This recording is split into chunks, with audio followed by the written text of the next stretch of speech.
Good evening, everybody. When I was asked to introduce my colleague and boss, Jeff Sachs, my first thought was to ask, how do you introduce a guy who has been introduced to audiences thousands of times? What could I possibly add that hasn't already been said? Yes, Jeff is brilliant. Certainly, he's a great communicator. And without question, he is an inspired visionary. He's all of that. But to me, he's actually much more. It's not just that he's a talented man, he's a good man. He is a compassionate human being, and he knows how to lead with his heart as well as with his brain. His dedication to achieving the Millennium Development Goals does not come from an economist's theoretical view of how the world works, but rather from direct and painful interaction with the world's poorest people. Extreme poverty is not a theory to Jeff Sachs, but a living, relentless nightmare that he is determined to end. And Jeff's heart and his compassion is not just limited to those who are in extreme need, but it's a basic part of who he is as an educator, a scholar, a public intellectual, a boss, a parent, and a friend. Now, don't tell this to Fox News, but Jeff Sachs is really a nice guy. And he works more than any person I have ever known. 7 days a week, no less than 12 hours a day. And I'm indeed grateful that he's also a dedicated father and spouse, or the emails, texts, and phone calls to his staff might never stop. In the summer, when I head to the beach for a little sun, surf, and sleep, I try really hard not to think about what my colleague Jeff Sachs is up to as he travels the world over 200 days of the year on his mission to bring about sustainable development, peace, and understanding. Now, I like to think that I work hard, but I have to tell you, Jeff works harder. And still, people love to work for Jeff, because you cannot help but be drawn into his vision, convinced by his logic, or seduced by his charm. He's made the Earth Institute into a force for change all over the world, and it's become the voice of conscience to a generation that's unwilling to abandon the poor or desecrate the planet. Now, in his new book, Jeff has turned his attention back home here to America. He's written an important book about the need to replace pure consumerism with a moral vision. Civilization does not come cost-free, and Jeff has provided an insightful analysis of its price. The extreme concentration of wealth, the absence of effective regulation of our corporations, and growing unemployment are the central issues of American politics and the central themes of this book, The Price of Civilization. Jeff tells the sad story of the corruption of our political process by corporate lobbying and by money. And he observes that the endless hunt for campaign cash by our elected officials has transformed our representative democracy into a giant pay-for-play game where only millionaires and billionaires have the power to influence policy outcomes. Over the last several weeks, Professor Sachs has participated in the Occupy Wall Street movement, which echoes the themes of his new work and which holds out the hope of, at long last, placing the issues of economic justice back on the American political agenda. It's no accident that his book and this mass movement have emerged at this critical point in time. And so it's my honor and my pleasure to introduce to you Professor Jeffrey Sachs, who will discuss his new book, The Price of Civilization, and then I'm told he'll also be available outside to sign copies, and they'll be selling books. So please welcome Professor Jeffrey Sachs. Thanks so much. And can we give Steve Cohen a great hand also?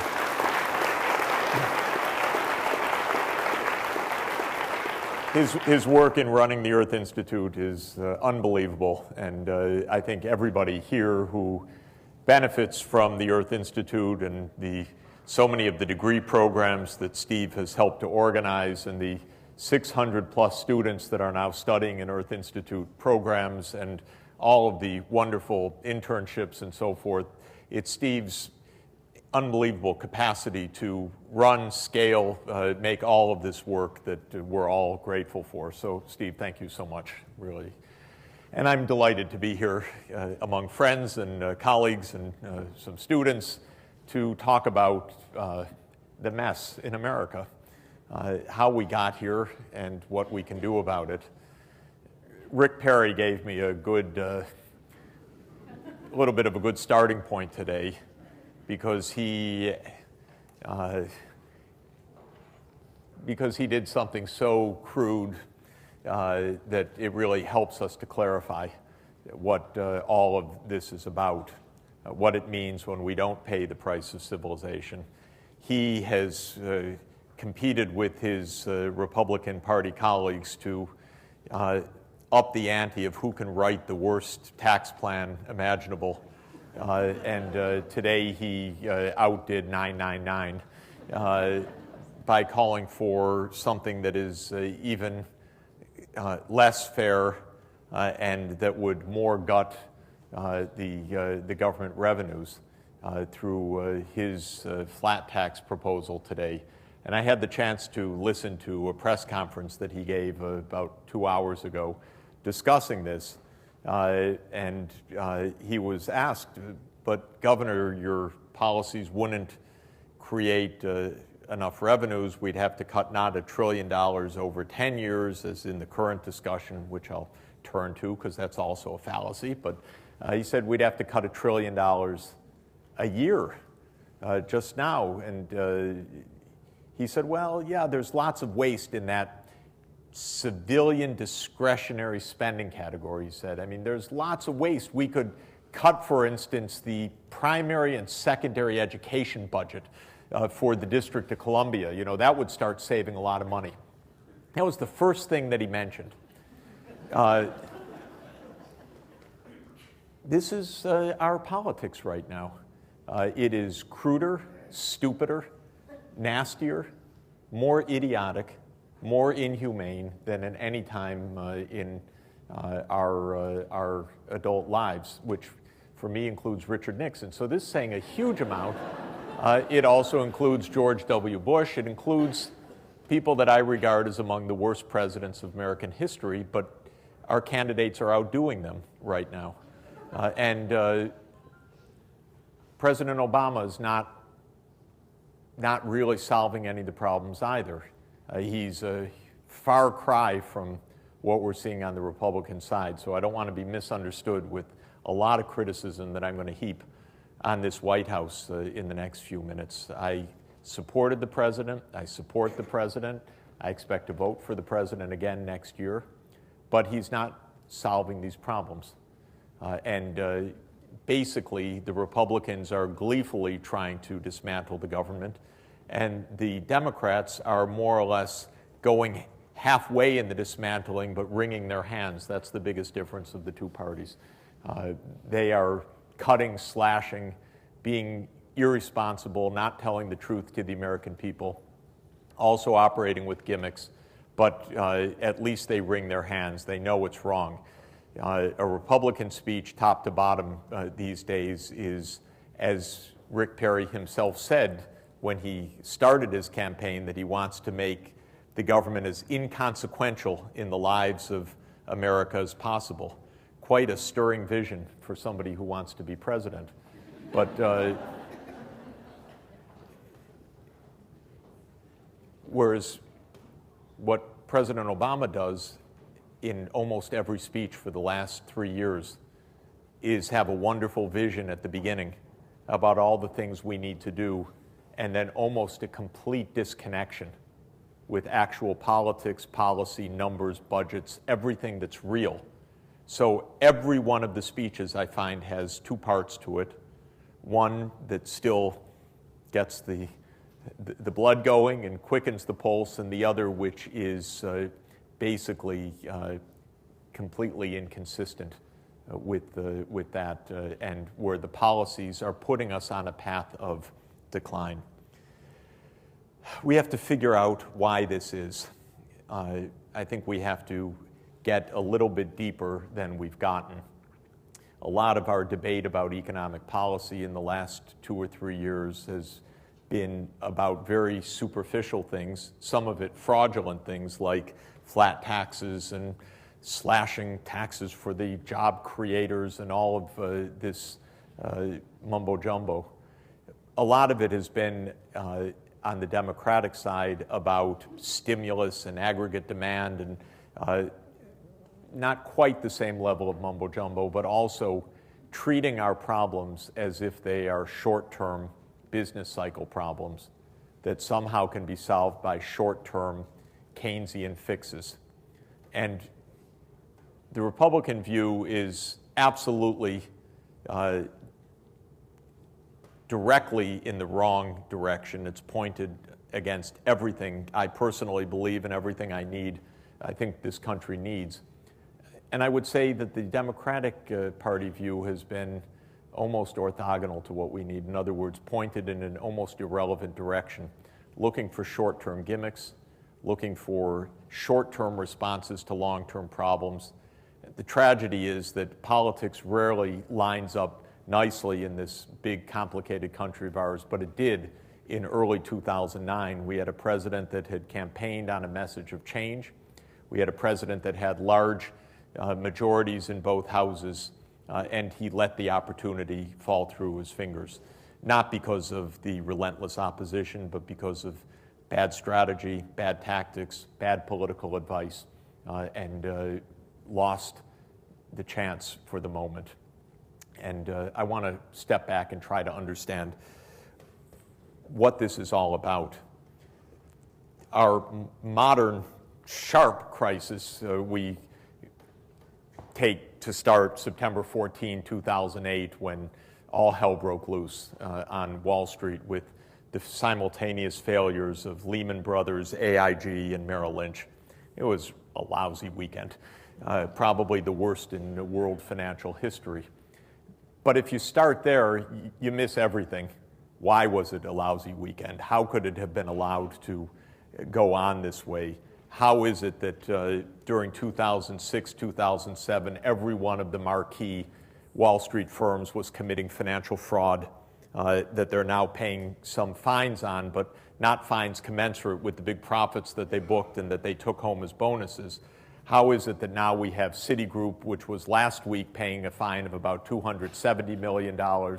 That followed Bank of America just earlier, which paid a fine of $150 million.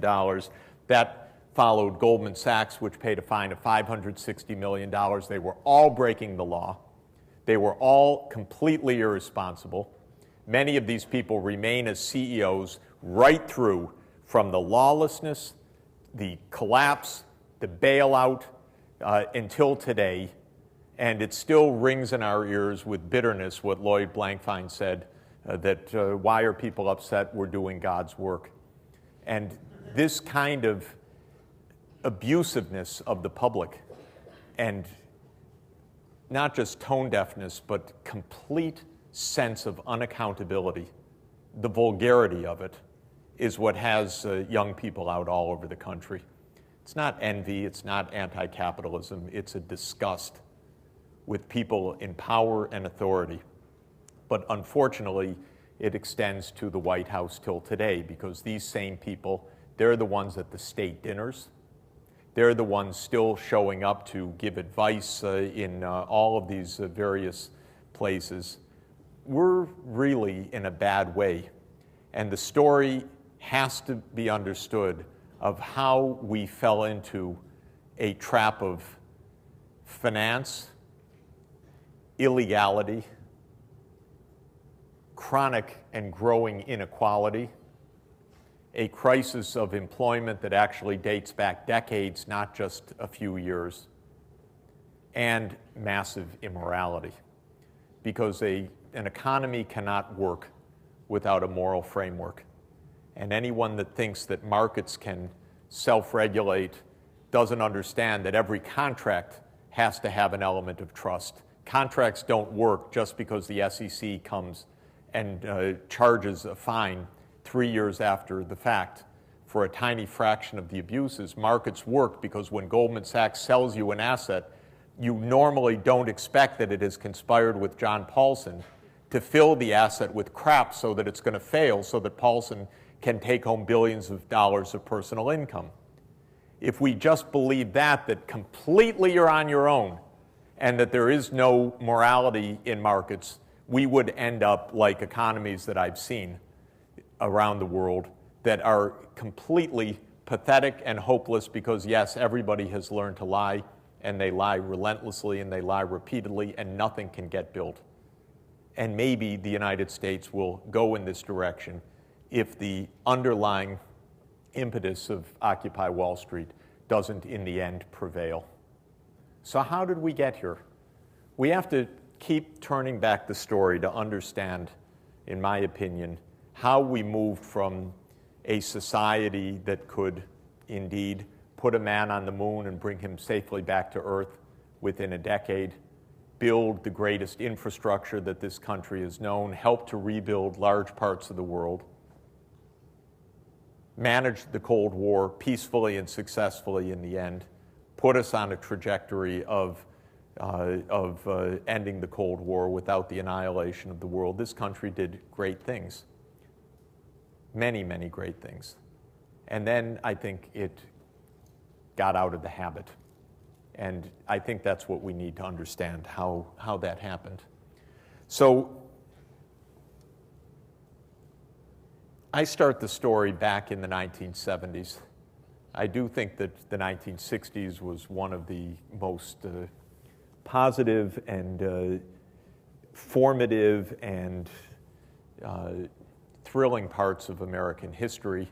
It was one of those decades where the notion of equality, the notion of justice, the notion of possibilities expanded dramatically in civil rights, in women's rights, in sexual and reproductive rights, in the fight against poverty in many areas. And yet, that ethos and that impetus slowly disappeared. And I've tried to understand myself why that is. There are, of course, many, many factors, political, social, psychological factors, economic factors that all play a role in this. But as I tried to put the strands together to understand how, from the 60s, we got to where we are, I found that it was really important to understand a transitional decade of the 1970s. That was, from an economic point of view, as well as from a political point of view, a very unhappy decade. It was, of course, the decade of Watergate. It was the decade of the Iran hostages. It was the decade of the end of the tragedy and debacle of the Vietnam War. But from an economic point of view, it was also a very tumultuous decade. Starting in August 1971, the exchange rate system that had governed the world economy collapsed, what was called the Bretton Woods system. And it was kind of an opening salvo to the U.S.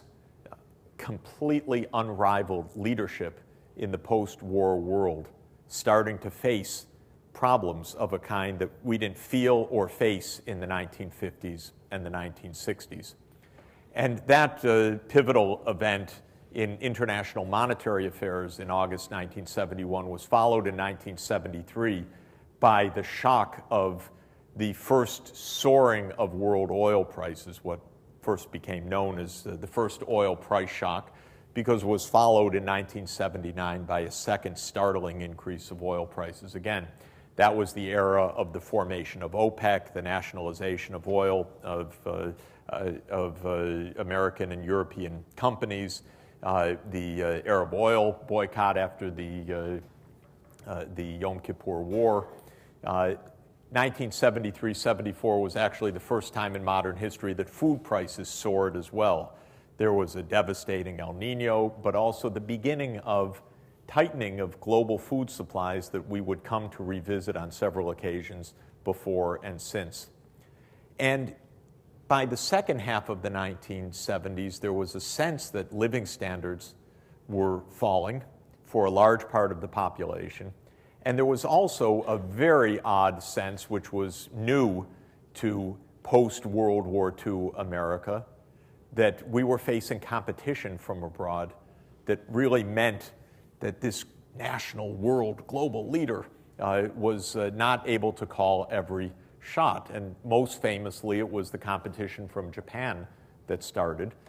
and this odd sense that a motorcycle manufacturer, Honda, could sell cars that could make serious inroads against the big three auto industry. It was extremely unsettling. It led to various charges of unfairness against Japan and the beginning of that kind of economic nationalism. Now, when we step back with the perspective of 30 years, what can we see? I think what we see is the beginnings of the new intensified globalization taking hold. The situation for the United States after World War II was anomalous, unique, never to be revisited. The US was completely dominant. It was the only industrial power not physically destroyed by war. It had huge advantages. It had also taken in a massive wave of immigrants, of the world's leading scientists. It had the ability to put that to startling use in the 1950s and 1960s in an environment of really substantial political consensus between the two political parties. Eisenhower was a moderate. Kennedy, Johnson, Nixon was a moderate as well, a little odd one.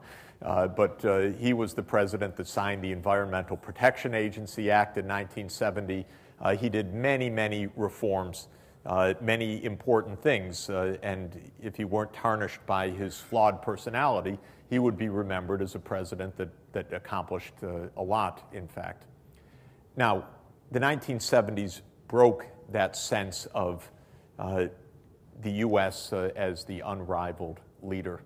And my view is that, of course, many social divisions emerged from the civil rights battles and the other rights battles of the 1960s. This was part of the change. There was a lot of dynamic change in American politics with the rise of the Sun Belt to political power, the shifting demography in the United States. But my view is that when all is said and done, a bit of a terrible accident occurred as well.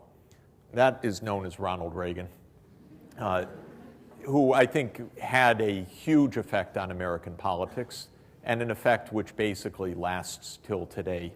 And the most fateful line is quite like Rick Perry's line, actually. He didn't say that he wanted to make the federal government as inconsequential in our lives as possible, but he did say that government is not the solution to our problems. Government is the problem, in his first inaugural address. That's also a remarkable line for someone who aspires to be president of the United States. I think it's actually a lousy job recommendation. If you want to be president, you should believe in government. You should not be there to dismantle government. And what happened, in my view, fundamentally, is that at a moment when the world was getting a lot more complicated, and by the way, not just for the United States, but for all of the world and all of the high-income world, and indeed was going to become even more complicated economically for the unrecognized epical event of 1978 of Deng Xiaoping coming to power and opening China to the world economy, by far the most important single event in modern economic history. Reagan made a diagnosis. And the diagnosis was that the growing instability and problems in America were due to an overextended government that taxed too much, spent too much, and that therefore the solution to America's problems were to deregulate, cut taxes on the rich, and peel back government for the rest of society. And this is the plan that was put in place in 1981. The results for our society have been devastating. The staying power of this has been shocking and requires an understanding, because I would say that Reaganomics has basically prevailed through all administrations since then, even till today.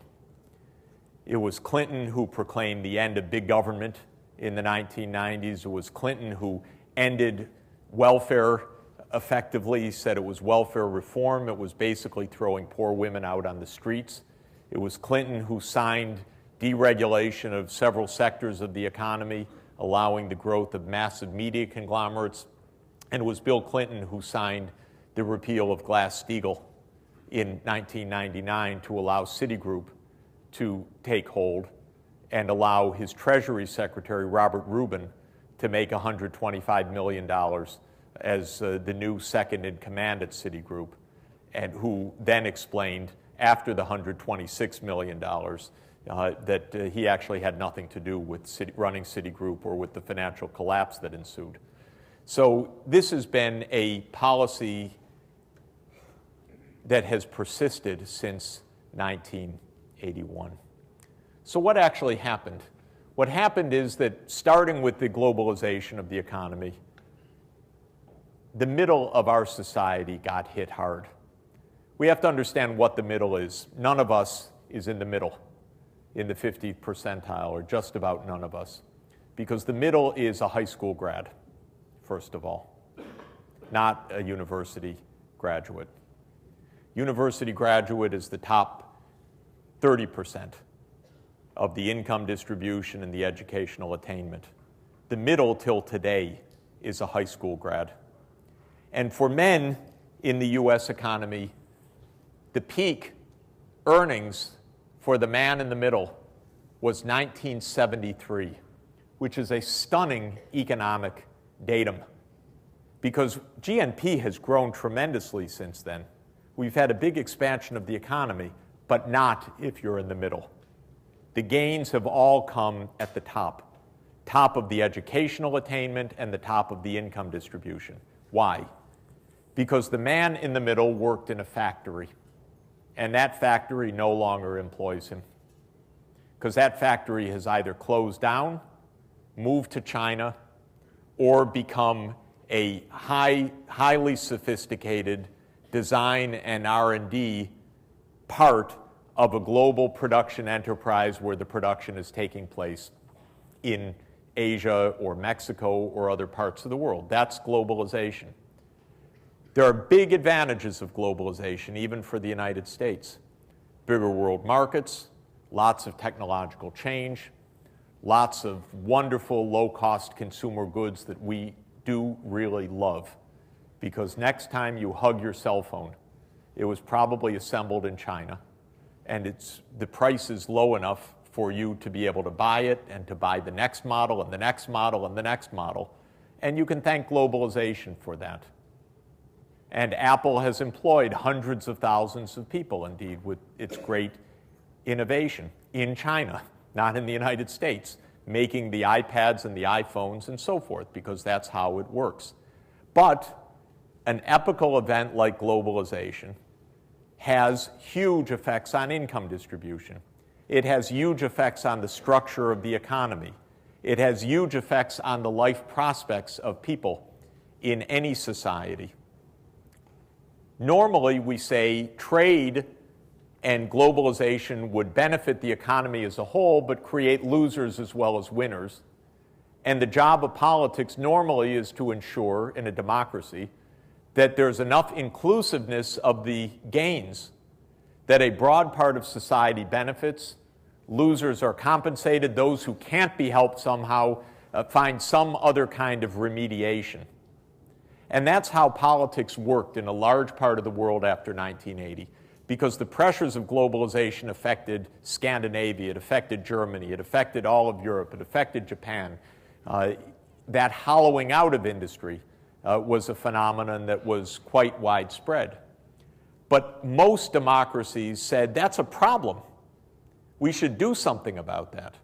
We need to make sure that there can be inclusion. We need to make sure that if higher skills are needed, there are the means of poorer people to gain them, or even middle-class people to gain them. If the big winnings are at the top, we should make sure that those don't get out of line so that society as a whole can benefit from these changes. None of that happened in the United States, quite the contrary. We had an utterly perverse and unusual political reaction for a democracy. And that is that as markets were amplifying inequality and leaving the bottom half to suffer, our government came in to double down this inequality.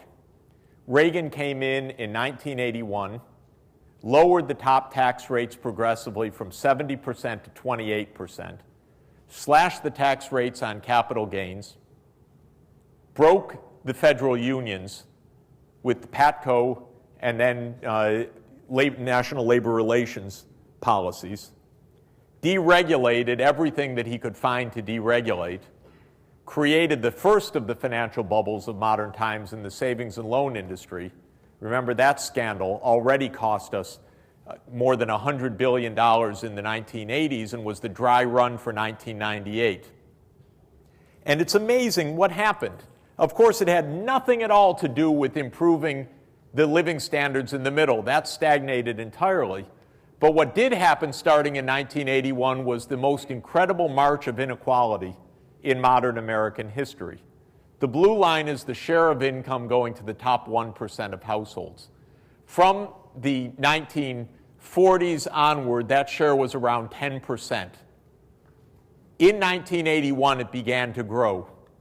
The unions were broken, the wages were stagnant or falling in the enterprises, the taxes were cut at the top, the CEOs in this new political and tax milieu started to hand themselves unconscionable compensation packages.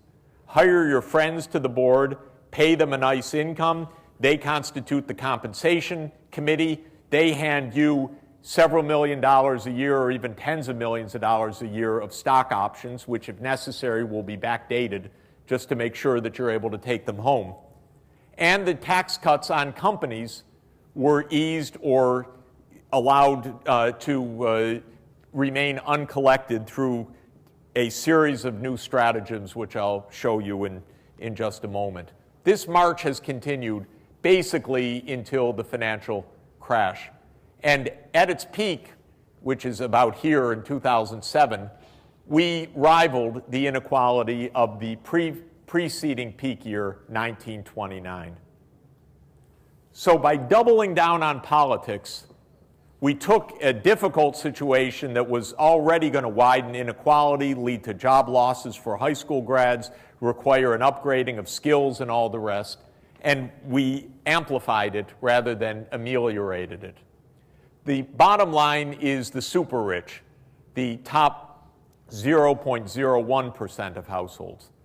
We have 120 million households in this country, so the top 0.01% is 12,000 households. They are now taking home about 5% of the household income. That's more than the bottom quintile. In other words, the top 12,000 households have more income than the bottom 24 million households now. Many of them are our neighbors down the block, but across the park on the other side. And this is what happened starting in 1981. You see, we had gone through a long stretch, and then Reagan let loose the demons. The greed, the demons, and all amplifying what markets were going to do anyway. We had a stepping up of unemployment as a result of these market forces throughout the 1990s. We had, it's true, at the end of the Clinton era, a fall of unemployment related to the first financial bubble, the dot-com bubble, the Y2K, and the start of the housing boom. And now we're back up to here. And I think that we are in a kind of chronic uptick of unemployment because by the time this housing bubble burst in 2008, there are no clear places for jobs anymore. The manufacturing sector isn't hiring, and the construction sector isn't hiring. Here's what's actually happened over the last 15 years. So this is this is 12 years. Manufacturing has been on a chronic decline. So we went from about 17 million in 1998 and about a peak for manufacturing of about 20 million workers. The peak was 1979, the onset of globalization. And now we're at about 10 million. There was some temporary covering up of this by the housing boom and the rise of construction. construction is important not only as an employer in general, but as an employer of high school graduate men. They're the ones losing the jobs in industry. They could shift to some extent to the construction sites. That, of course, collapsed in 2009. That's why we just hang at a high unemployment right now.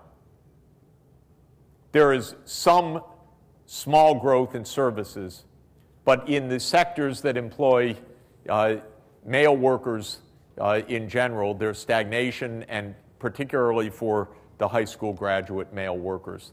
And of course, everything in our society now grades by educational attainment. So if you have a bachelor's degree or higher, unemployment's about 4%. If you have less than a high school diploma, it's more than 13%. And it's a pretty steady gradient. Now here's what actually has happened in America since the 1980s. We don't help our kids. I mean, we do as parents. But increasingly as society, we barely help our kids make it through college. Pell Grants cover a dramatically reduced share of rising tuitions. Kids can't make it if they come from working class or poor households. So when the OECD makes a correlation of parental top educational attainment and the top educational attainment of the next generation, the US has the highest correlation of all of the high-income countries. What this means is that if you're a child in an affluent home, you'll make it through college. If you're a child in a middle-class or poor home, the chance of making it through a 4-year degree is actually falling, and it's amazingly small for poor kids, maybe 10%, maybe 5%. And a lot of these wonderful charter schools like KIPP, when you hear what's happening, they're getting the kids through high school, they're getting them ready for college, they get to college, and then they drop out. They can't afford it. They can't meet the tuition. They can't bear the student loans. And I don't have to tell a lot of the people here about how much of a burden this is right now. But the US now is, by this measure, the least socially mobile country of all of the high-income countries because we don't give a hand, we don't believe. Or it's not that we don't believe, but our government doesn't function to provide support to poor and working class families for almost anything, including for education. And this is just showing that the only income gains that have come have been higher degrees, bachelor's degrees, but incomes in real terms have been completely static for decades. If you have even if you have an associate's degree, a community college degree or below, there's no break. Now, at the very top, it's a distinct phenomenon.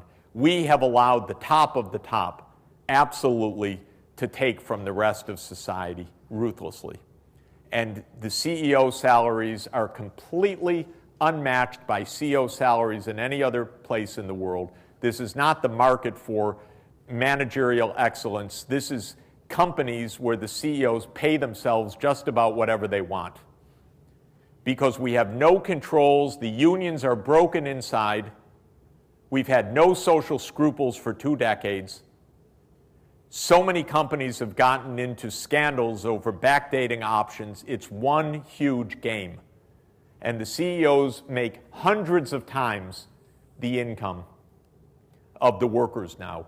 Whereas for a very long period of time, it was 30 or 40 times, still plenty high, but not anything like what happened when the floodgates were opened.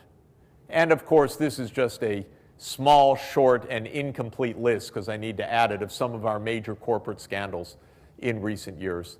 The amount of lawlessness and law-breaking of these mega CEO-paid companies is just an incredible phenomenon, but that was also part of the milieu. Now, they all became incredibly hungry to take home those stock options starting here.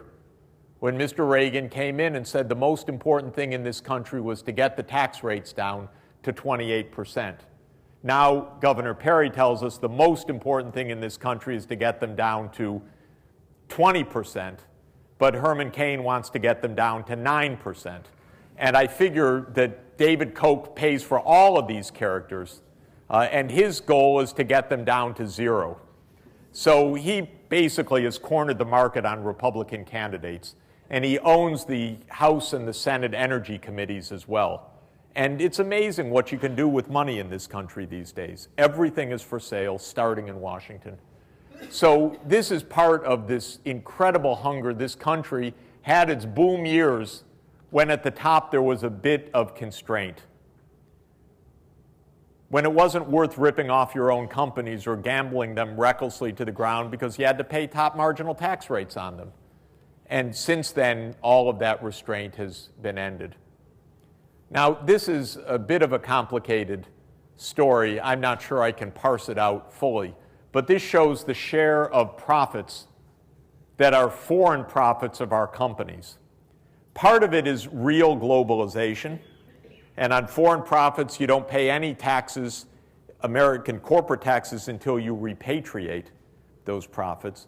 But part of it is just an accounting game, because the IRS and the companies and the politicians have allowed our companies to book profits where they want to.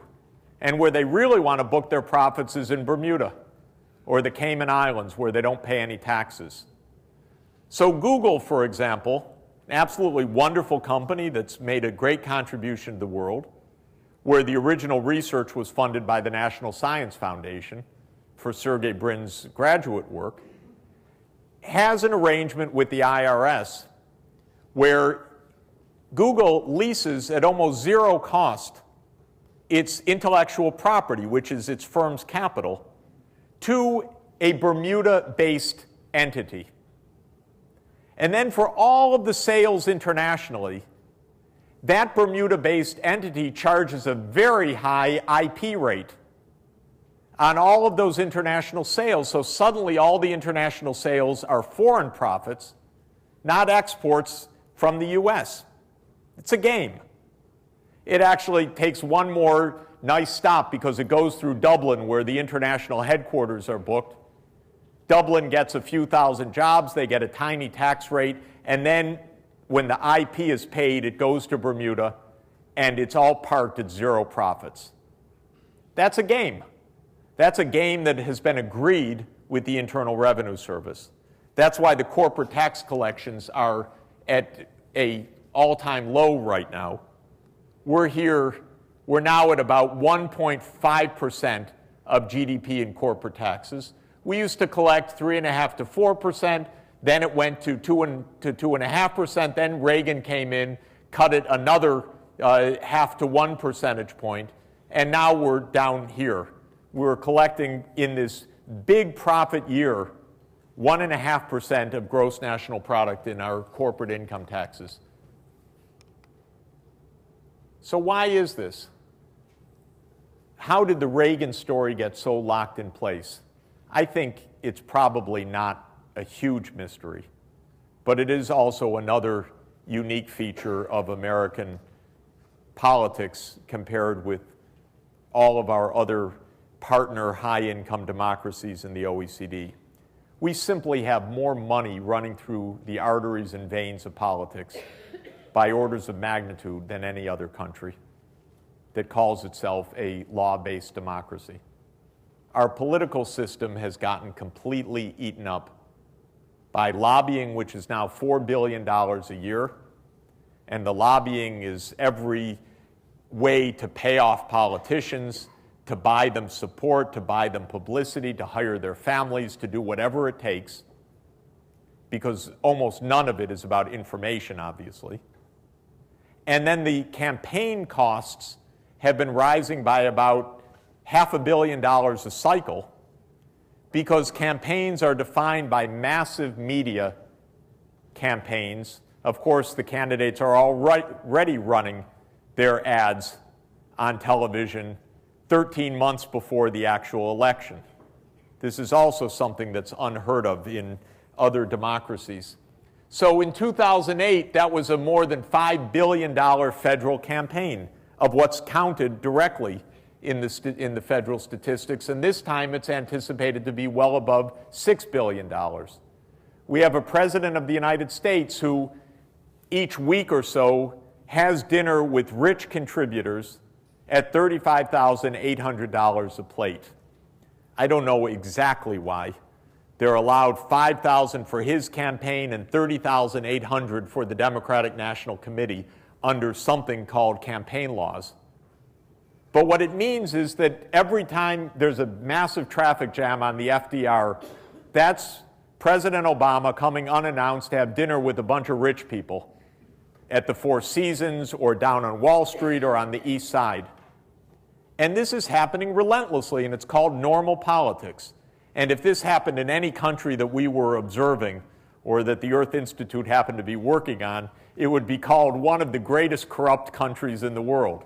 How can so much money pass hands this way? But we're so clever because we're a rule of law, we've made it all legal.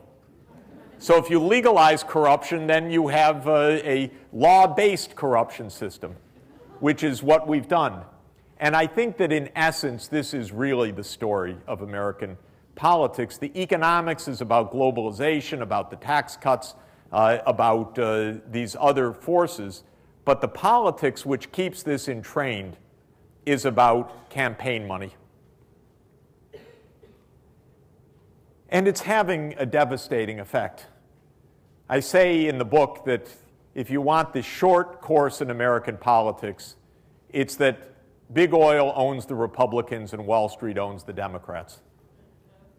Now, Wall Street doesn't like the fact that Obama said a few nasty things about them, so maybe the Republicans will own both of them afterwards, or be owned by both of them. But Bill Clinton's invention of the new Democrats in 1992 was to bring Wall Street into the fold. And that was a kind of invention. And since then, the Democrats in two big election cycles had massive Wall Street support, and the Democrats repaid that support. And what was shocking after 2008 was that as soon as the crisis came, the next day's picture in the New York Times was candidate Obama sitting next to Robert Rubin. Always there. Always deregulating, always pocketing millions, always advising the next president. And all the Rubinites came back into the White House because that's how politics works in this country. And everything got so deeply entrained that it's not just the financial sector, it's every major sector. By far, our most powerful political lobby is big oil, with its kid brother, big coal. It's because of that that we've not had any action on climate change 20 years after signing the UN Framework Convention on Climate Change. It's all about oil money and some coal money. But it's all about the fossil fuel lobby. It's why we have the world's most expensive healthcare system, because the health insurance industry, the AMA, and the pharmaceuticals and the other companies that are part of this bargained, of course, with Obama that when he extends coverage, it'll be coverage into the world's most expensive system without any systemic change. And that's the whole story of our health care reform. It did one important thing. It brought more people into coverage, and it absolutely had nothing to do with any significant reform because that was all bargained away at the start. It's why we have such a hard time doing anything except raising our military spending. That's for the reasons that Dwight Eisenhower famously warned us in his farewell address. We're the only country still poised to defend against the Soviet invasion. Something's not right about that picture. And it's why the financial lobby is so powerful. By the time we're done with big oil, with the military, with the financial sector, and with the health industry, you've really tied up in knots almost all of the public policy challenges that this country faces. And so we've become so deeply entrained that this narrative of a highly polarized politics that's incapable of doing things is not the true story in America. There is polarization, but it extends all the way from the far right of the Republican Party to the center right of the Democratic Party. That's the polarization. The rest of politics in this country, from the center right onward, is unrepresented because there's no money in that business. And the politics is responding to the money. And we've not been able to break through any of the reforms. Now, I suspect we've been distracted as well. All of this has been happening while Americans have been watching Fox News. We are the biggest television watchers in the world.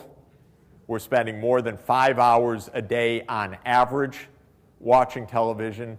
It's bad for everything about us, for our health, for our social capital, for our sanity, for our consumer cravings, for our susceptibility to political propaganda, for our vulnerability to swift boating, to everything.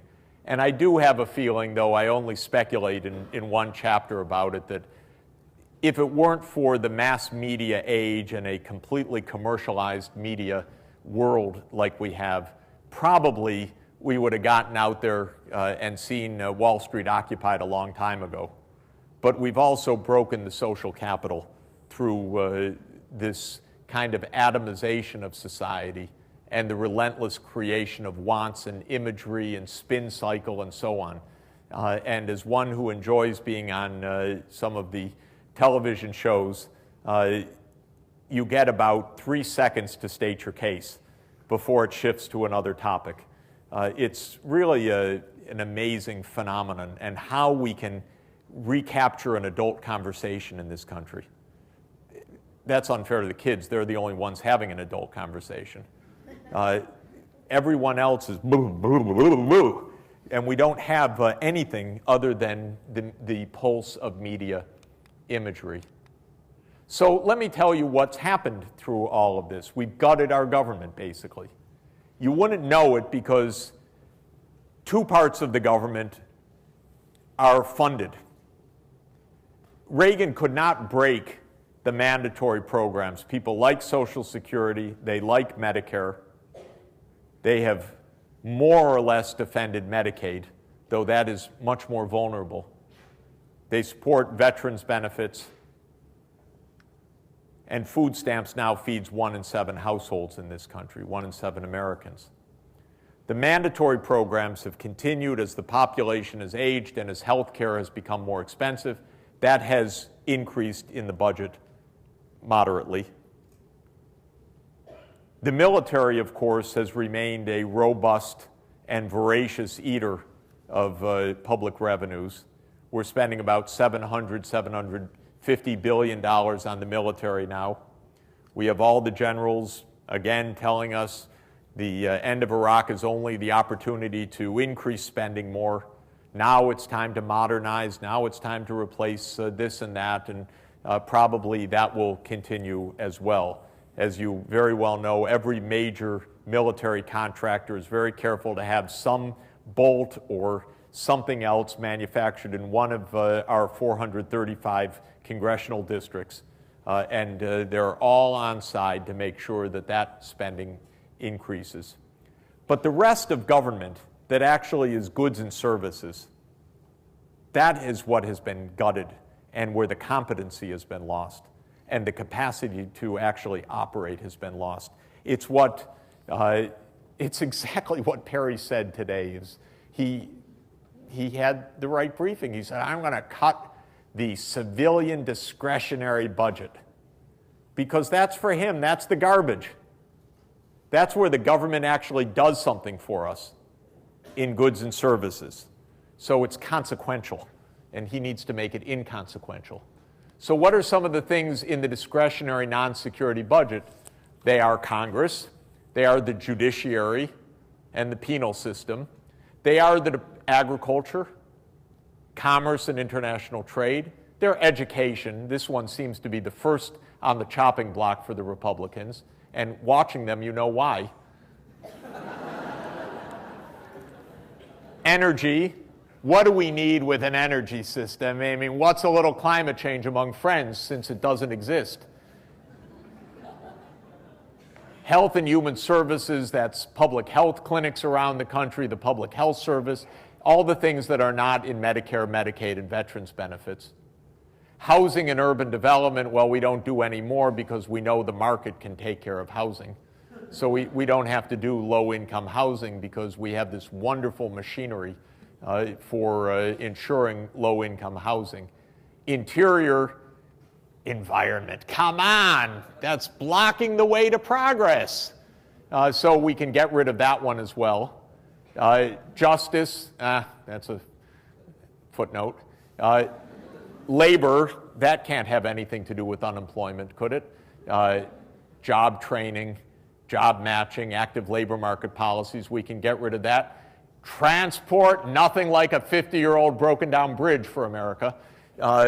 And so one of the interesting things for me is that for the last 3 weeks I've been on a book tour and I've been on more federal highways than I've been on in a long time, and every single one of them has been a massive traffic jam with at least one lane closed, whether it was in LA, Seattle, San Francisco, Minneapolis, Chicago, because our system's breaking down. It was built 50 years ago and it's not even maintained. Much less other things that you might do with transportation to bring us anywhere close to the 21st century in rail and in other areas. Treasury, of course, well, that's IRS. We should absolutely cut the number of IRS agents. That's been a frequent demand of the Wall Street Journal because they might actually audit somebody.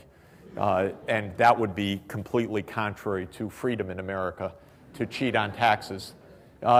Environmental Protection Agency, we certainly don't need that. They're trying to gut that, and if it can't pass regulations anyway, what do we need it for? NASA, and oh God, this one, what a waste. National Science Foundation. So this is the discretionary budget. That's where all these taxes are going to be, that's where the tax cuts are going to pay by cutting this budget. And here's what's happened to this over the years. In the 1970s, it used to be 5 to 6% of our national income. Then came Ronald Reagan. That was the area that he could cut. So he gutted government. You want to know why government doesn't work? Because we don't pay for government. And it's been running at 2.5% of GDP for years. Then, this is something I just have scratched my head on. What the heck is this? This is what's called stimulus. What good is this, honestly? That's Obama's policy. That's a shame. We've got structural problems in this country. And this could accomplish nothing. And it did accomplish nothing, unfortunately, which is why we're stuck with high unemployment and why what should have been done was to build in a program that would have taken us like this, gradually over time, to rebuild the base of government, the base of education, the base of job training, the base of infrastructure, the base of science and technology, a low-carbon energy system. We know what we need. We need to invest in it. We don't need shovel-ready projects. A, they don't exist, and B, you can't make the 21st century with shovels. You can't. And so this was all wrong-headed. This is viewing government as a technocratic knob to turn for aggregate demand. I remember discussing with Sonia, my wife, when the debate was, what do you get a bigger multiplier, cutting the taxes or building a bridge? And Sonia said, well, does it matter whether you need the bridge or not? We've stopped talking about government, what it does. And even the Dems, my side, my team, saw it only as aggregate demand stimulus. That's sad, because the debate we really need in this country is whether Governor Perry's right that let's go after the primary and secondary school kids of this country. That's a great way, because flat tax, you could do that. We could have a 3% tax rate. I don't know why he's settling at 18 or 20%. We could close it all down. But that's basically what we've done. Now here is amazing, ladies and gentlemen. This is what was agreed in August. This is where we are right now, FY 2011. The President and the Congress signed already this trajectory till the end of the decade. All of those categories are to be packed into less than 2% of national income. That's signed already. The rest is details. This super committee is going to tell us where those cuts are going to come. But that's already signed. Obama signed that. He gave a great speech about investing in America while he signed it, but he signed it. And when I asked his top economic advisor 2 weeks ago, how can you do this, 1.8%? He says, yeah, we're concerned about that number too. Honestly, I'm quoting, as if that's a fine point, not the center of our national problems right now. Yikes. So let me give you briefly a comparison with what's happened with other countries.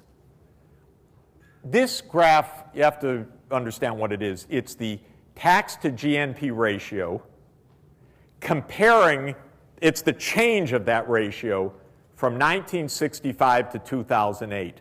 Positive means that taxes as a share of GNP have risen. In every country but one, taxes went up as a share of GNP. Portugal, Denmark, Italy, Spain, Sweden, Switzerland, Finland, Belgium, Greece, Norway, Japan, Luxembourg, Austria, France, New Zealand, Australia, Netherlands, Germany, Canada, United Kingdom, Ireland. What's that? United States, the most overtaxed country in the world. We're the only one that didn't raise taxes at all as a share of GNP as globalization came, as the instability of new global competition came, as the need to extend education to higher education came, as the importance of infrastructure, science, and technology rose. We're the only ones in the high-income world that didn't do it, but the propaganda met 5 hours a day by adult America is we're the overtaxed society.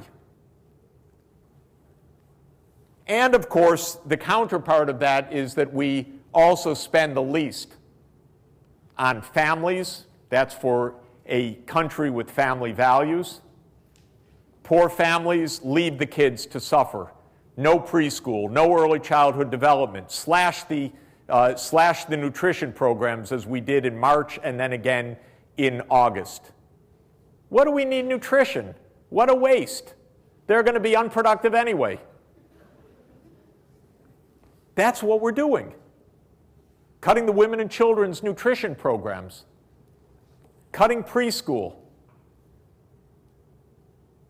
Not doing what all the other countries do, providing safe, assured child care so that women can be in the labor force and be productive. And the kids can be safe, secure, cognitively stimulated, being prepared for school. We don't do any of that. Our baseline already is a deficit structurally, taking aside the business cycle, of probably 6 or 7% of gross national product. I guessed for what things would look like on our current playbook in 2015. And it would be something like this, about 18% of national income and federal taxes. That's up from 15% this year, so I'm assuming what may never happen, which is a return to something more of full employment. But our outlays would be about 24% of GDP. Social Security, 5%. Medicare, Medicaid, and veterans health spending, 6%. Other mandatory, which is food stamps and other veterans benefits, 2%. We call it defense, I call it offense, but in any event, it's military spending, 4% of GDP. Interest payments, about 3% on the debt. And then that non-discretionary part, 4%. That adds up to 24%. Now, mind you, what Governor Perry said, he wants to pass a law. Actually, I think he said a constitutional amendment, I don't remember. But he wants to cap federal spending at 18% of GDP here. Well, that's good. We could default on our debt, and we could eliminate all the rest of government other than Social Security, Medicare, Medicaid, veterans benefits, food stamps, and offense.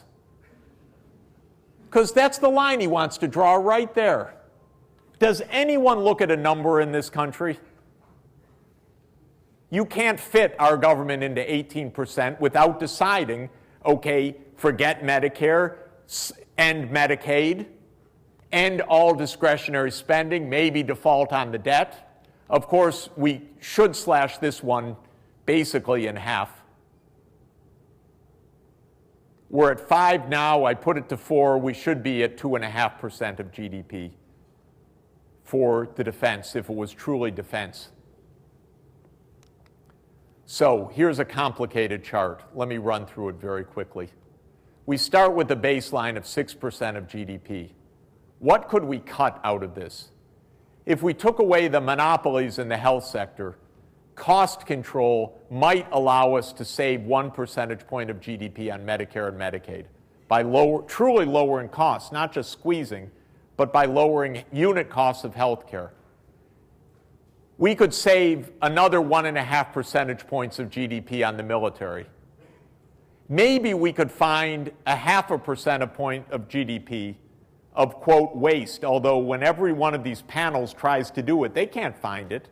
So they just say throw a cap on, because they can't identify that's so much waste. We've already cut these programs to the point where they barely exist right now. But let's say you could find 0.5 percentage point. That would take off 3. You'd be down to a deficit of 3. But then let's rebuild this country while we're at it. We need job training. We need to invest in primary and secondary education, not over the moon, but 1/3 of 1% of GDP. We need to invest in higher education so our kids can stay in college and finish college.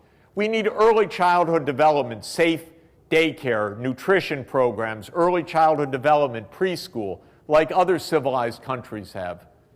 We have a backlog of at least $2 trillion in infrastructure. So I put $150 billion a year. It's not going to end the backlog, but I put 1% of GDP. We actually need science and technology in this country. And we need especially to invest in sustainability research, because if we don't get an energy system that works, a new urban layout, an ability to tap renewable energies, an ability to grow crops with increasing heat stress, like hitting Governor Perry's state right now, and likely to get worse, we're in serious trouble. And as we cut military spending by half, maybe we would remember that the instability in the world that we're facing in a swath from the Sahel to Somalia to Yemen, across the Arabian Peninsula into Pakistan and Afghanistan is basically about hunger and climate change and demographic stress and poverty. We call it extremism. But all the drone missiles in the world are never going to stabilize these places. They are hungry. And they're facing increasing drought and increasing stress. And if we took a tiny fraction of what we're wasting on killing people and put it to work for development, we could actually do something about it. So I've added in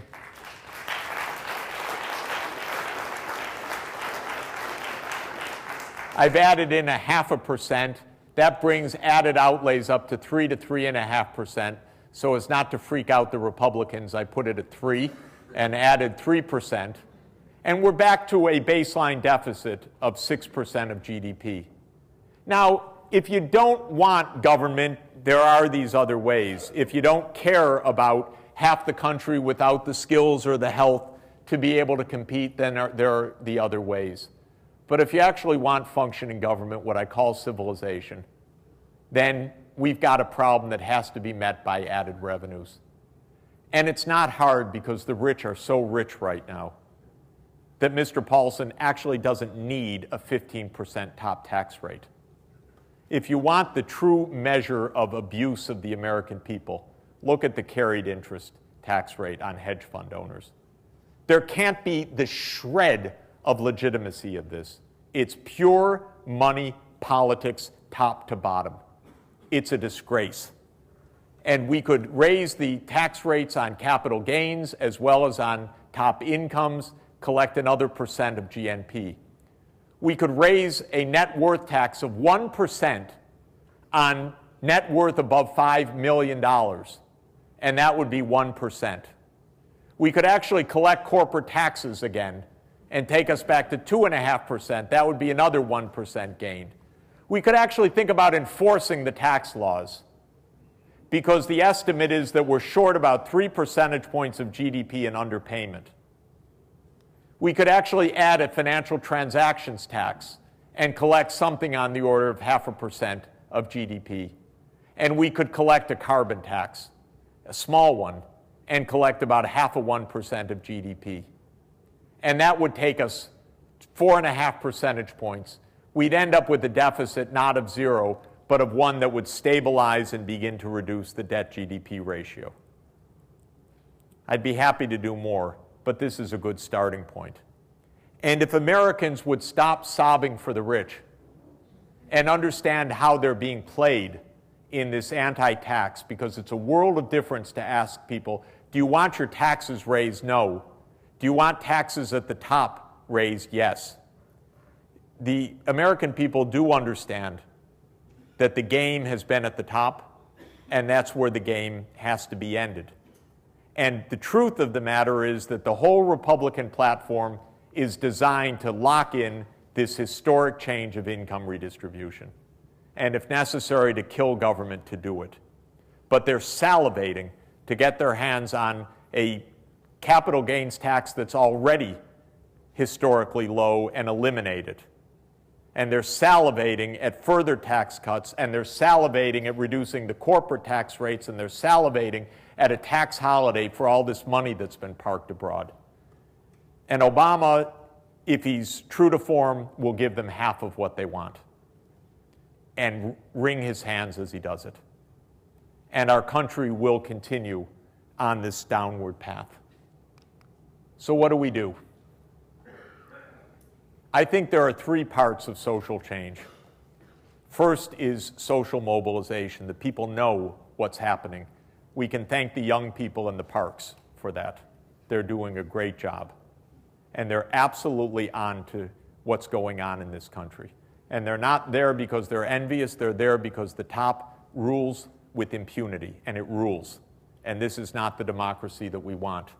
Second, we need a policy platform. I spelled out a few of the ideas. There are many more that need to be spelled out.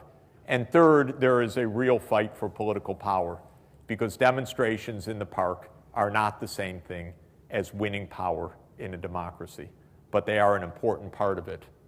What is social mobilization? Here I think we have to be clever. There's the Occupy movement. There should be social mobilization around shareholder responsibility.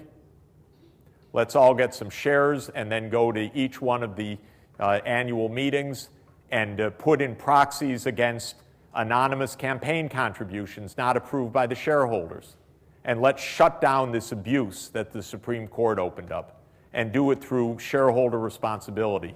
And if companies continue to spend big money on politics, then let's protest to the universities and the pension funds that own the shares about their responsibility not to let our country be taken over by corporate power.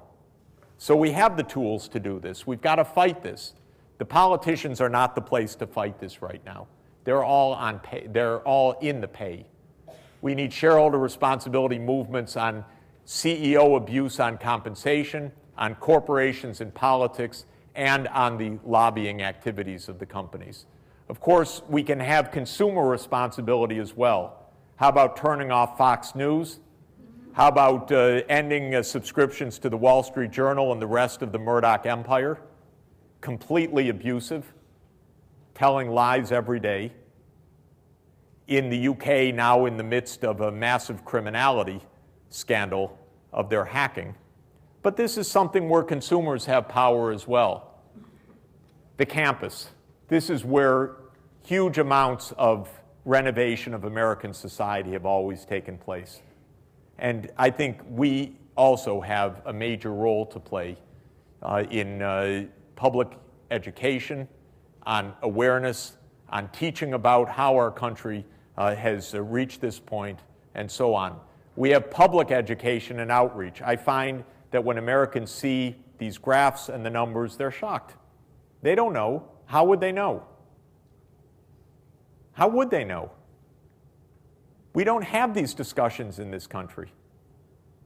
When, before Occupy Wall Street, did we have discussions about how much the income inequality has shifted to the very top? We didn't. We're only just starting right now. And people need to organize again in their communities. The first rule for that is turn off the television and go outside and meet your neighbors. Policy platform. I think the American people are on to the basics. There are only three as far as I can see. First, raise taxes on the rich so that they start playing their role again. Second, end the wars. And third, rebuild the capacity of government. And there's large majorities for these. Unfortunately, by the time this majority opinion reaches Washington, it's useless. The wars continue. Okay, maybe one of them is partly ending, but others are expanding. We don't get the taxes raised on the rich. They're as likely to be cut as to be raised right now. And we're still gutting government. And then political power. I do believe that we are in the beginning of a major change in America.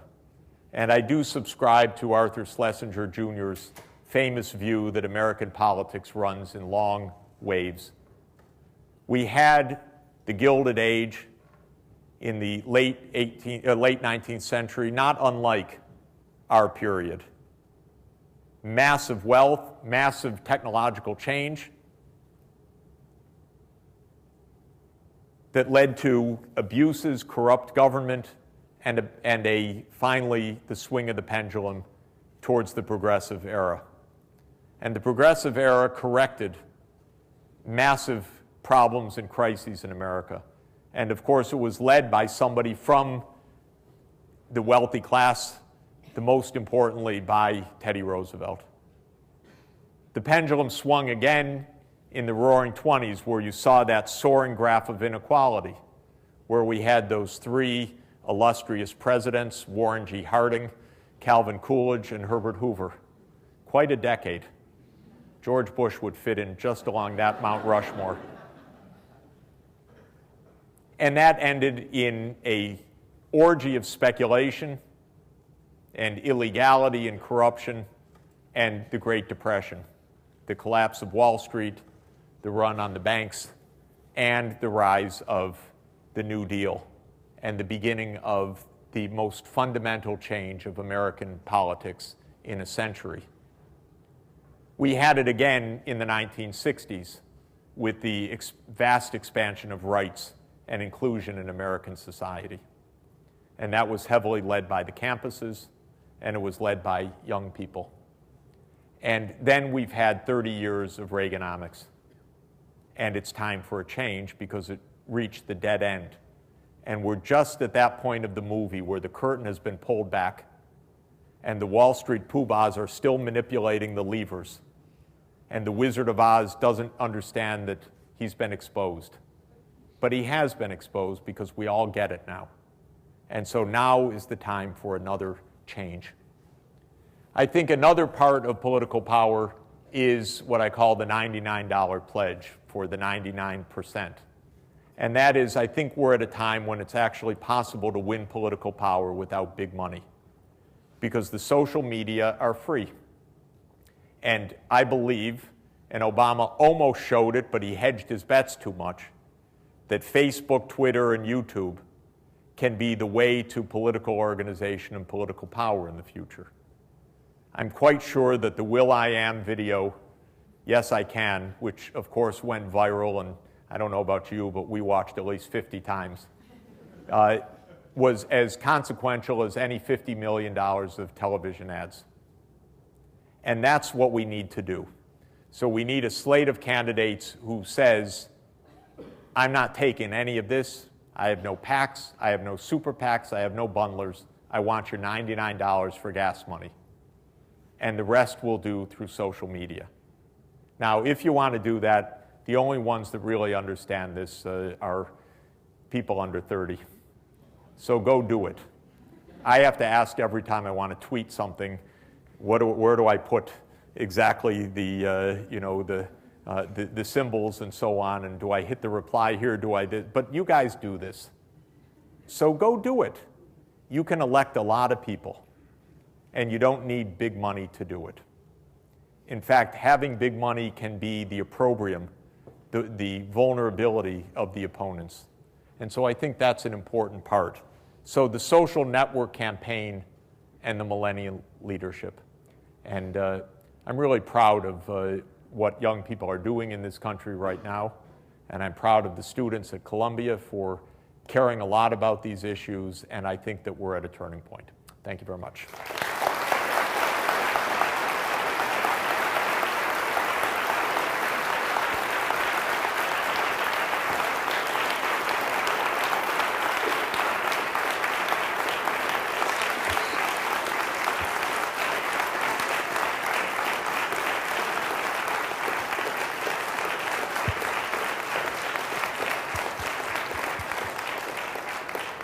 So as usual, I talked way too long, but we'll take 10 minutes of questions, and then I'll sign a few books if people are interested. If you would like to address a question, we'll probably only have time for a few, so if this line gets long. Here we go, right here. Just please try to be much briefer than I was, and I'll try to be brief in the answer. Yeah, I liked your comments about being lied to by the media regularly about being the most overtaxed. And similarly, we are led, the Times yesterday said our military budget was $700 billion. Another direct lie. We all think that's the truth. Following for 30 years, I reckon it's $1.4 trillion. Veterans Administration is direct military. Nukes are in energy. $125 billion in military debt borrowed. $20 billion maybe in foreign aid. Only a couple more. Yep. They add up to $1.4 trillion. Yeah, we have a military every media outlet. Budget. And what does that give us? It allows the right-wing hawks to say, get those social programs. Do you agree with that? I think there's a lot to that. If you add in veterans and all the rest, that's a big chunk. And if you attribute part of the interest payments on the debt, that's a lot more. This security budget does count a few of the smaller things, the DOE, nukes budget in energy and so on. And supposedly intelligence is in there somewhere, but we don't know where. But I agree with your point that we've run a government organized around the military, of course, to a huge extent. And those numbers that I showed you, which had 5%, understate the real burden of the military on the budget and on the society in that sense. Hi. Can you speak up? Yeah. Yep. Brian Turner? Yes, Brian, how are you? Good, thanks. So I consider my friends and I pretty awesome activists. But most of the time when we want to try and mobilize people around these issues, we have the people that want to get involved fragmenting and being splintered into a number of different groups, and everybody's confused about the best way to make a difference, and everybody winds up reinventing the wheel, and a lot of energy is spent very suboptimally. The most exciting part of your talk for me was this last 10 or 15 minutes when you actually started getting into the practicalities of what a real social movement around all of this would look like. And so I was just, A, hoping you would be able to continue moving forward with that, and B, hoping you might be able to elaborate on that briefly now. Yeah, very briefly, you know, a movement comes from lots of forces. There are lots of people talking right now about what next, how to do things. I do think we do have to find a way to move forward. Ta-da! I think we really need to use the social media as the great lever. You know, I'm completely keen on kind of mass discussions by mass video conferencing and getting campuses around the country engaged, and believe that we haven't really tapped what we can tap, but we need a lot of information to be diffused. We need good sites that have a lot of the discussion. We need a kind of platform that people can understand. And I think sooner rather than later, I hope that there are some congressional candidates that will run in 2012. It's not too late, though it's quite late. I don't think that this agenda is going to capture the White House in 2012, but it could by 2016. The progressive platform and the progressive age dated 20 years, basically, typically dating from 1896 to 1917. There were two great presidents in the midst of that, Teddy Roosevelt and Woodrow Wilson, and it took a long time. It took a lot of great writers. It took a big movement. We're at the beginning, so there's not going to be one key, but we can do things through social media much faster than ever before, and that's where I think we need to really focus attention. Yes, please. Thank you very much for the engrossing lecture. My question is, this is an observation that I've made over the years. People talking about this message, or people like you, Warren Buffett, pretty much people who represent the top quintile, or maybe top 5% of society. And I'm just going to draw a parallel here. I come from India. We have a series of movements typically led by the bottom decile people. Most recent was led by a man who had no possessions. It was a movement against, Anna Hazare, movement against corruption. And it brings a different kind of credibility when some of these kinds of messages are delivered by the median person, the high school graduate, or maybe even less than that. Why is that not seen in America? Is that a fundamental structural problem that I don't see a bottom quartile person coming in and making that case? Well, let me say a couple things. First, India's greatest leader and one of the world's greatest leaders came from a very high caste family and great privilege, Mahatma Gandhi. He wore a good loincloth and lived a life of in very basic conditions, but of course one of his famous supporters said, "You don't have any idea how much it costs me to keep you in poverty." And so I think one should understand that Gandhi was university educated, a very successful barrister, and he was able to mobilize a country. And in American history, our two greatest progressive presidents of the 20th century, two distant cousins, Teddy Roosevelt and Franklin Roosevelt, both came from that class. They knew it. They weren't scared of it. They knew how much BS there was, and they were ready to fight. And so I think it's, first of all, I don't think your observation is necessarily right in terms of who leads social movements in general. I'm not talking anything about personal. I'm talking about how social movements get led. But of course, structurally, poor people don't get heard in this country. It's very, very hard to get heard. And so there's a lot of suffering, but no one hears them. And when I'm on television shows, it's just rich people all around the table. It's amazing to me. These views would not get said at all, frankly, on most of the places where I am, where I'm not saying them. And I've had, rich people, "Oh, Professor Sachs, I agree with you, but rich, what's rich? 10 million, that's not rich, but 50 million, that's rich. God, where are they living?" Well, I know where they're living. And they're living in a fractal world that they have no idea how people live, and they don't care to know how people live. So it's not an accident that our greatest reformers often have been patricians.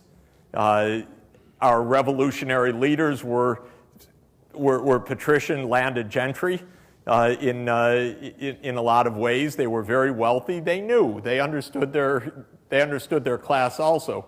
John Kennedy, Teddy Roosevelt, Franklin Roosevelt.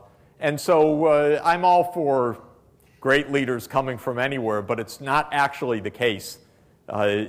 Probably for all the reasons that one can imagine, many of the greatest reformers have actually come from privilege, understood it, knew what it meant, fought against the abuses of it. Please. How about a mic? Yeah. This will be the, oh, sorry. Okay, one more, two more. You and you. Okay, great. Sorry. Hi, Prof. Sachs. Hey. It's an honor to talk to you. I wanted to ask mostly about the graphs you presented, like the numbers in terms of, they seem very economic and financial. I was wondering, like from your book, The End of Poverty, with the MDGs, there are a lot of strategy and operational techniques to actually make sure, push the issue to success with certainty. Is that what the book presents? Is that what we're going to present? About the operational side. Yeah. Yeah, this book really doesn't have the direct operations of what to do exactly. It tries to tell the history of how we got into this mess, about what's happened to income inequality, and about the general approaches, the sectors that need reform, how much I think they would cost. I think like a fiscal economist, because my view is that, as I said with Obama, I have no problem with the first half of every one of his speeches. My problem is always that you need resources with it. And so when it comes to policy, the essence of policy is connecting your strategy with the operations approach with finance. And that is what has become completely disconnected in this country. The policies, fine, big talk. We're going to invest in the future. Operationally, pathetic, by the way, these days. Just actually our government barely can function. And people say, isn't that a contradiction? That government barely functions, but you want more of it. And it's not a contradiction, actually. It's because I know, and I've seen it in so many places, government can function better when you decide that you're going to invest to solve the problems. And then the finances is what I focus on to a large extent, paying the price for civilization. And that's a lot what I focused on in the MDGs also, which is that in the end of the day, this is the cheapest bargain on the planet, but we're so stupid at not paying for those bargains. We're so ready to pay any price for military approaches. But when it comes to doing something that's 1/100th the cost, no way, we don't want to get into nation building, we don't want to do this or that. And so that's where so many of our problems lie, is that we don't know how to make sound investment choices. And we don't understand quantitatively what this means. And we'll wait, what Mr. Perry was asked, how's he going to keep the budget within 18%? He said, we'll show you the numbers later. We'll see the numbers. And we'll see what it really means in terms of how he's going to slash the functions of government. Maybe one last question. Microphone. There was actually somebody over here. Yeah, but I'm going to take this, Okay. and then we're going to finish. Sure. Okay. Okay. If Obama is reelected and you have this social movement continuing, you don't think he'll be forced to do something to change policy, or you've given up on? So I'm hoping and spending energy also to help President Obama find this new course, because I think he could do it. And I think he had it before. It's harder now than it was in 2009. It means backtracking. It means stopping right now and saying, I don't need to raise $1 billion. I get a lot of publicity. He doesn't really need to raise $1 billion. He'd be much better off saying, David Plouffe, take it easy, go home. We don't need all the focus groups. We don't need all your polling. I'm going to talk about why I wanted to be a president in the first place again. That would help him win dramatically. Now, FDR actually had a change somewhat like that, because in 33 and 34, he was not completely unlike President Obama. I think more activist and more successful, but he was trying to find the middle, and every time he tried to find the middle, the opposition said, you're a socialist. You're a socialist bum. Finally, in 35, he said, to hell with it. If you keep saying it, I don't need you. And that's when the Second New Deal began. And things became far more progressive and far more dramatic. And I found a really brilliant description of that change in a book by by Richard Hofstadter. And I brought it to President Obama a few months ago. And I said, do this! And gave it to, I thought Hofstadter was a wonderful reference point, and the president took it. And I'm still hoping that he'll do this. I'm not giving up because he's a good person, and he's a very smart person, and he's our president, and he's going to be vastly better than any of the opposition right now, which is really on an agenda that would bring this country into deeper despair. And so I think we have to work very hard at that. But the forces on the other side are quite powerful. And they spend the money, and Mr. Plouffe really thinks the money counts. And the whole White House is organized around fundraising and re-election. And we have to help the president understand that's not how it's best going to work. So I think that's part of our job as well, some public education. Thank you very much.